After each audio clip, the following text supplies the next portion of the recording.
All right, in this lesson, we're going to learn how to make a chain stitch, which will be the beginning of our foundation for our project. So you're going to begin by creating your slip knot. So we remember how we made our slip knot. We're going to hold the loose end in our hand, and we're going to wrap loosely around our index finger.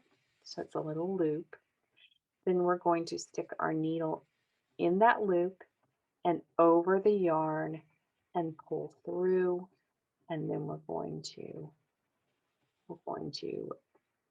pull that through, hold the knot and pull it tight. So that's going to be your slip knot.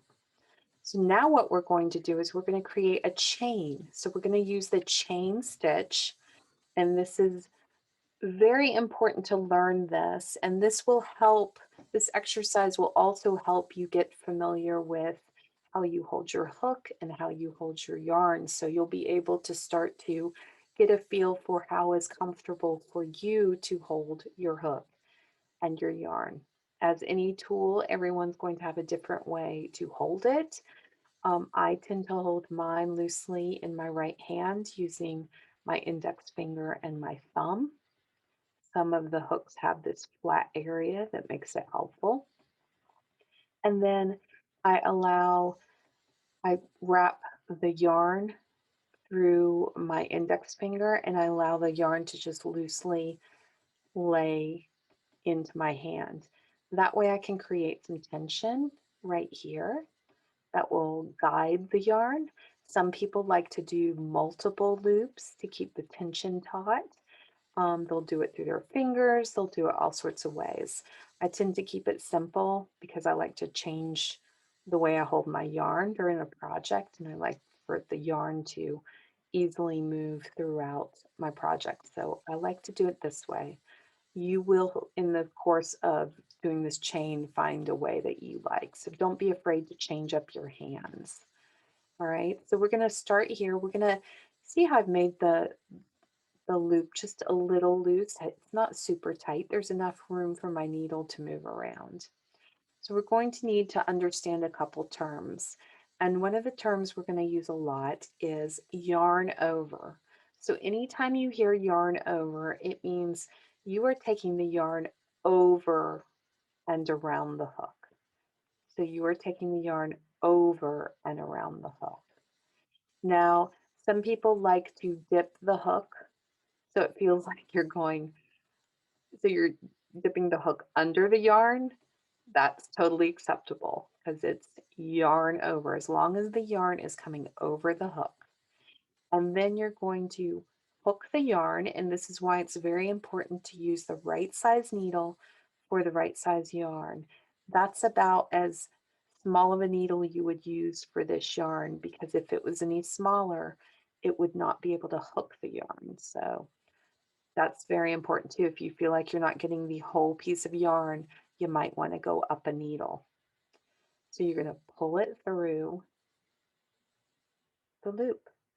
If you're working with a ply like mine that could easily come into strands, make sure you're getting that entire piece of yarn through. Once again, you may have to vary your hook size. So now I've made one chain. I'm going to do that again. I'm going to yarn over, and I'm going to gently pull through the loop. You notice I'm not pulling it tight. I'm allowing that loop to have space. I'm allowing it to be a little loose. Not too awfully loose, but just enough. If you pull it too tight, we're not going to be able to go back into that loop. So that's will be very important later on. Plus you're going to make it consistent. You want these to be consistent. So we're going to do that. Yarn over and pull through. Yarn over and pull through. And you see how I'm kind of twist my hook too? That helps guide the yarn too. And you'll get a feel for that. And that's where holding it at your thumb kind of gives you that flexibility.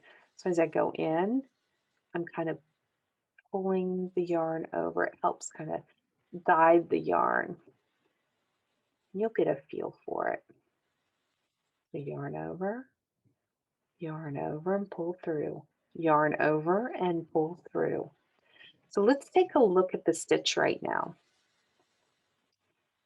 It almost looks like braided hair, right? You would be braiding something. Each one of these V's, you should see a little V. Do you see the V? Each V counts as a stitch. Now we usually don't count this first knotty V. It's like knot. We count the first V. So it's 1, 2, 3, 4, 5, 6, 7, 8. We've done 8 stitches. So that'll be counted 8 stitches. So if you see a pattern that says chain 10, you'll want to chain 10 of these. So we've done 8. Sometimes I like to regroup my yarn.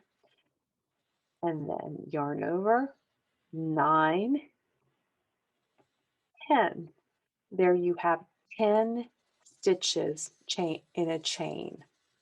Now, I always suggest for beginner crocheters, especially if you're not used to using a hook or holding a hook, that you simply start off your first practice by making as many chains as consistently as possible and getting a feel for your hook and how you hold the yarn.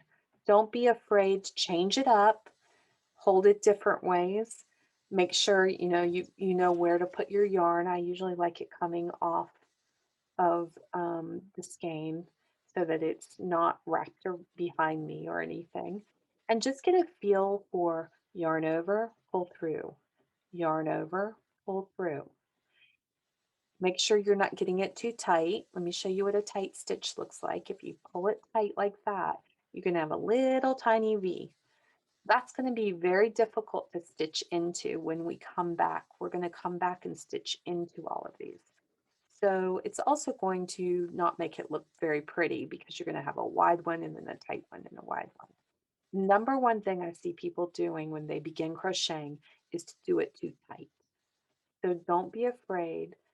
You don't want holes in it, but you want it nice and loose and consistent. So go ahead and try that. Make a chain as long as you can. You can always simply pull it through, pull it out, and then begin and chain again. So good luck and enjoy chaining.